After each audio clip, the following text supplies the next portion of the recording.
Hello everyone, I'm Shannon Kantner and you're watching a special CMSD-TV program where we're sitting down with the brand new Director of Arts Education for CMSD.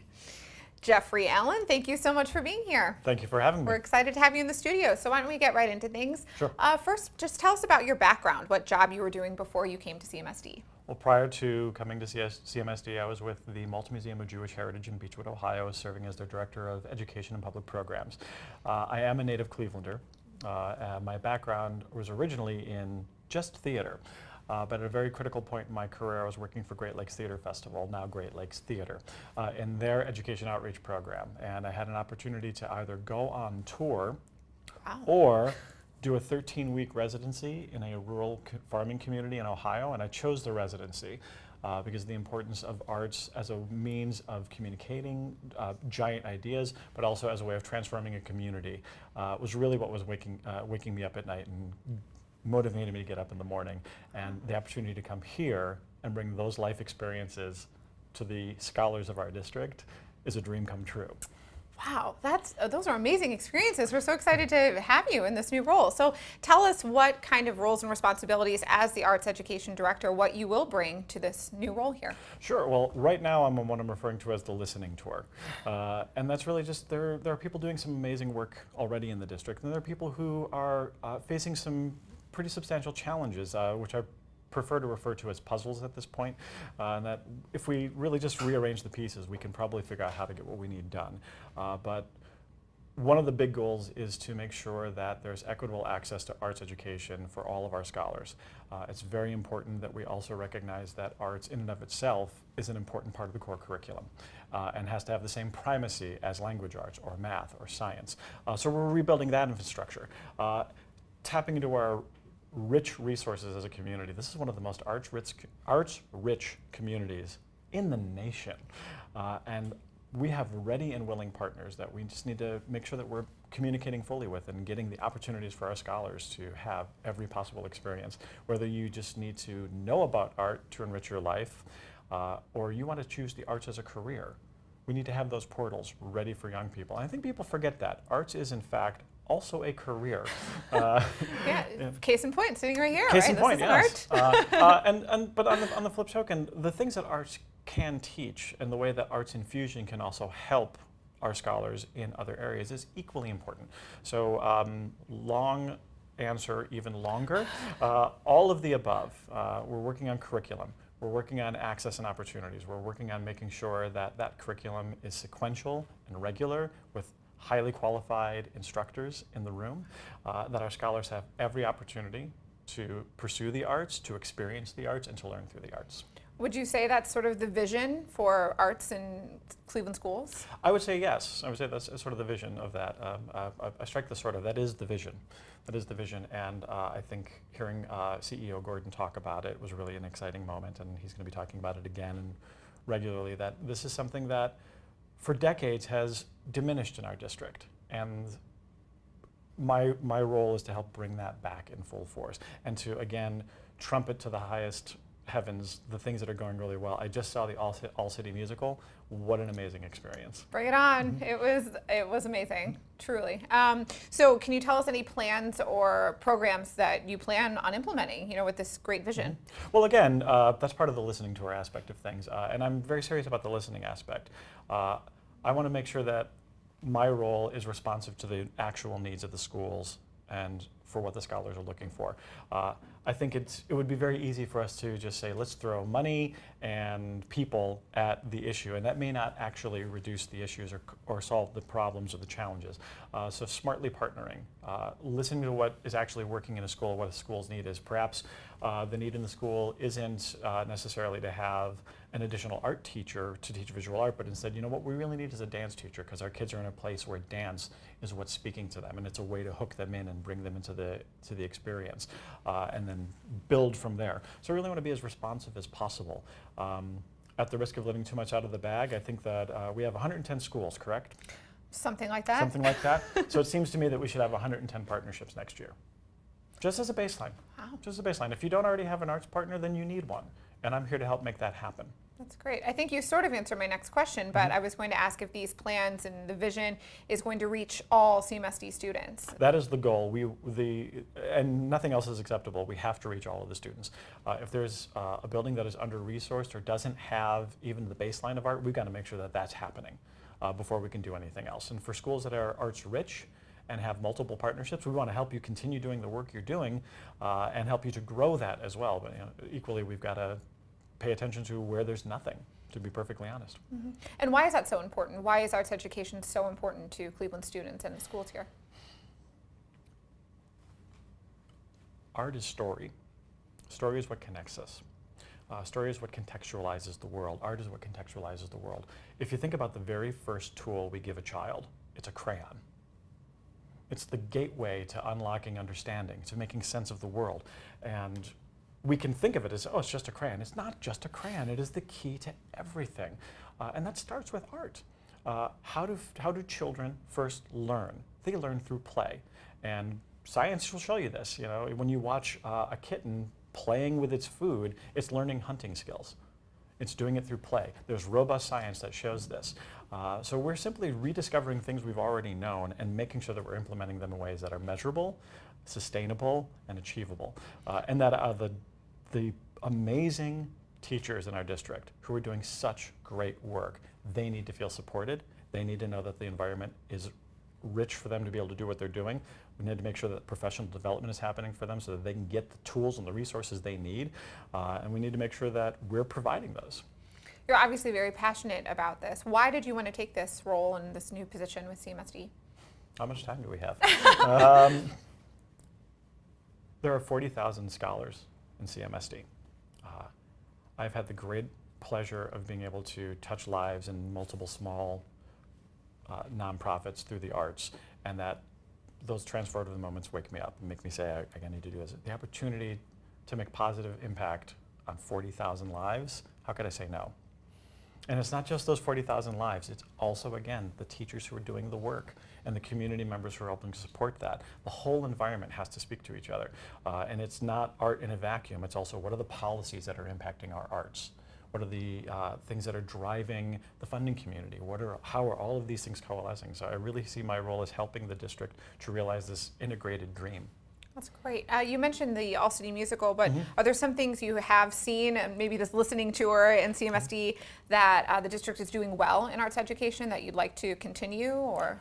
Absolutely. I mean, again, I've witnessed already. I've been privileged to see 9 schools so far. I don't think I'll make all 110 before the end of the school year.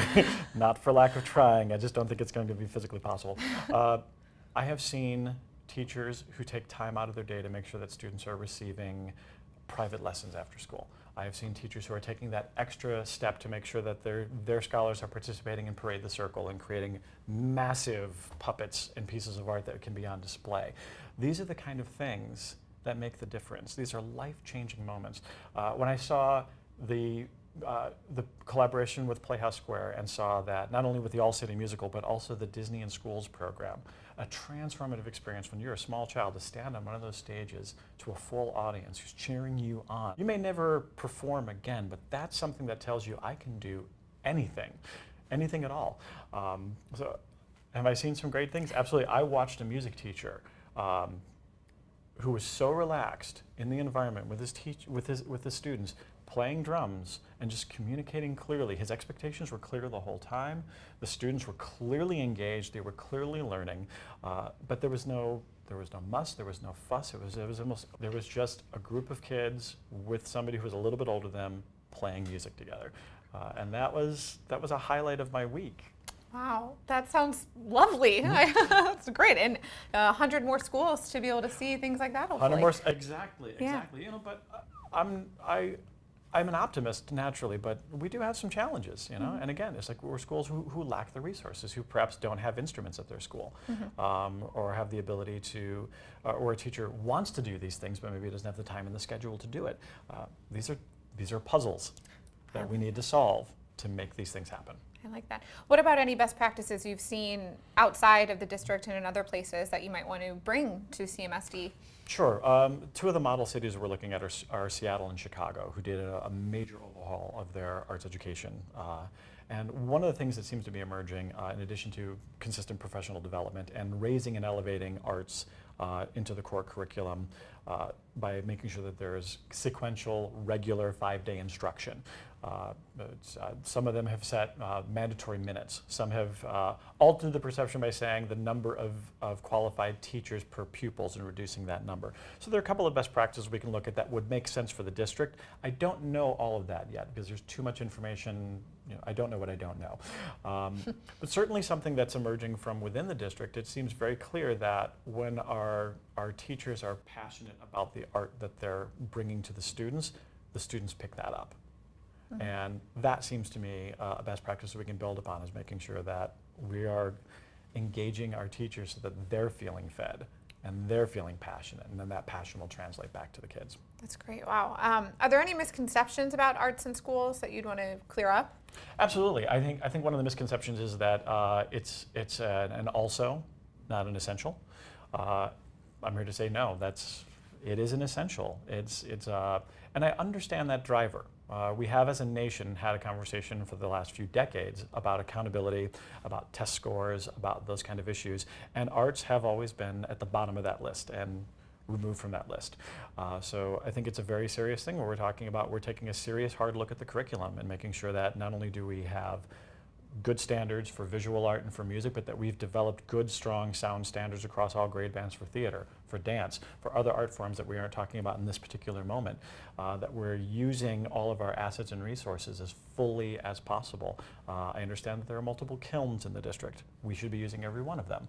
What are the barriers to use for those kilns? Is it not having somebody who's available to fire the kiln? Let's solve that problem. Is it the kiln is just in a physical location that's unsafe? Let's solve that problem. Is it physical transportation? How do we make that happen where we get the clay to the kiln so that it can be fired properly? Do we have the assets for a dance studio? All of the kind of questions that I think that I'm hoping to help solve at the building level. And really help to restore art and get it to where it needs to be. Even a simple solution like, do you have a classroom? You know, and do we have the space to make that classroom? How do we solve those issues?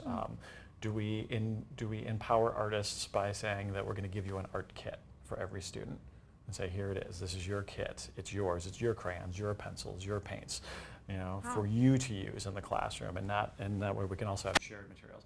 I think there's a lot of approaches we can take, and a lot of misconceptions we can clear up by doing that. There's going to be challenges, and I'm here to listen, I'm here to help, and I'm also here to push back. All right, I like it. Wow, you're on a roll so far. It sounds like, so you're on a listening tour, you visited some schools so far. What is next in terms of starting to work with schools and getting these plans in motion? So again, identifying an arts champion at every school, who then there could be a direct one-to-one conversation with me to help advance whatever the needs of the school are. It also relieves the principal of that. So here's somebody who this is their focus. They're focused on making sure that we have the supplies we need, the partnerships we need, and then the listening tour will help dictate what that actually means. Again, a school that maybe is poised to have an orchestra will need a different level of assistance than a school that's focusing on, say, having a choir or a drama program or a dance program. So really establishing a lot of baselines over the next year. Strengthening the baselines that are already there and making sure that the assets are rich and resourced properly. But then for the schools who have little to nothing, making sure that they're starting somewhere, and that they have those access, and that it's a smart program that's going to work for the scholars in that environment. I was going to ask, for examples like that, what are some tangible things that we might see even next year? I mean, does that mean a music class, an after-school option, just crayons in a classroom? You know, I mean, honestly, you've talked about a lot of things, so I just want to know what we might be able to look for as the school year begins or as it progresses next year. Sure. I mean, I think the things I can talk about that I'm 99.9% are achievable, that require no additional funding, are making sure, for example, that every school is doing some form of arts presentation every year, and that it's a thoughtful arts presentation. It's great that we put art up on the wall, but we're missing some opportunities if we're not engaging our scholars to say, why are you choosing this piece? You have 5 pieces, but you can only hang 2. Choose those 2 and tell me why. so that there's a longer conversation, and it's not just let's look at it, but it's a really thoughtful application of that. We can bring in our partners from any of the local museums to help us curate those shows, and there's a relationship built out of that. For somebody who wants a dance troupe, making sure they're connected and they have the right person in the right room to help advance that program. We have one of the richest theater communities in the country. We have a great partnership with Playhouse Square, which keeps helping us with Disney, but let's expand that to more schools. Let's get more schools engaged in creating a production if that's where they're going and that's where they're ready to go. Even expanding the definition of what we think of as art, and not just these traditional arts, but digital arts and media arts. How we have a technologically savvy generation. How they can use the tools that are existing to them already to create a meaningful expression. These are all, I think, tangible, achievable goals that really won't cost us anything, but just require us to take a step back, be thoughtful in our planning, backward planning, in fact, to say, here's where we're going to get, and then what are the steps that are going to take us there? Who are the people that we need to get there? So, and then holding all of us accountable to make sure that we did those things. And when we learn from that, what do we do next? What do we do next? I got to admit, I really want to get those art kits for each student. So I'm going to challenge myself to find the funding to make that happen. But I think it sends a message that this matters. Because if it's your tool, you own it. And that's a transformative thing to be able to say, I own that. Absolutely, yeah. Well, we're excited about this journey. How does this arts education plan fit with the Cleveland plan? The two are one and the same. I mean, they speak to each other intrinsically, and that the Cleveland plan includes very clearly the idea that arts are going to be to rise back up to the level of a sequential, curricular part of our environment.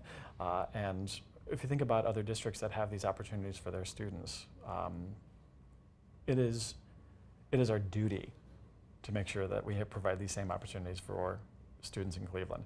And when we see things like what's happening with the All-City programs, we see that the kids have the talent, they have the capability. Let's make these connections so that they can actually express themselves fully in every possible venue. Wow. Well, I'm here for it. Sounds great.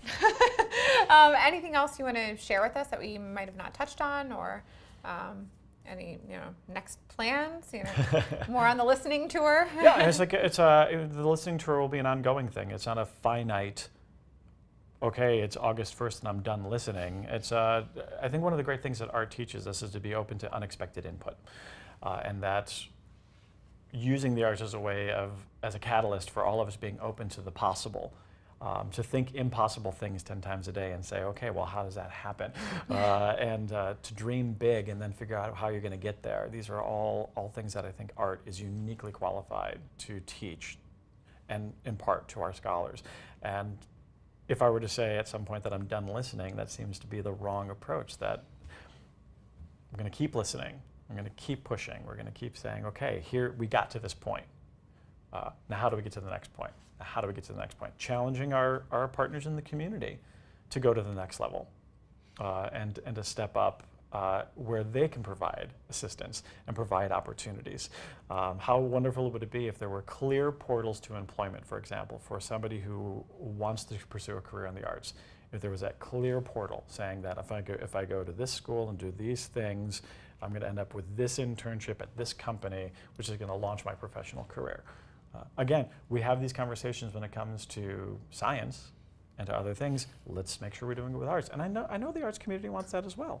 I know that. Absolutely. So so let's make those opportunities available, but let's also make sure that the opportunity to participate in the arts at any level is available.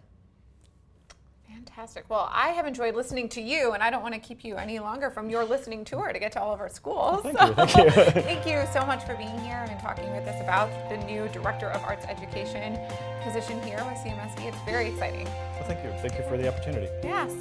And for more programming like this, you can always visit the CMSD News Bureau website at clevelandmetroschools.org/news. Thanks so much for tuning in.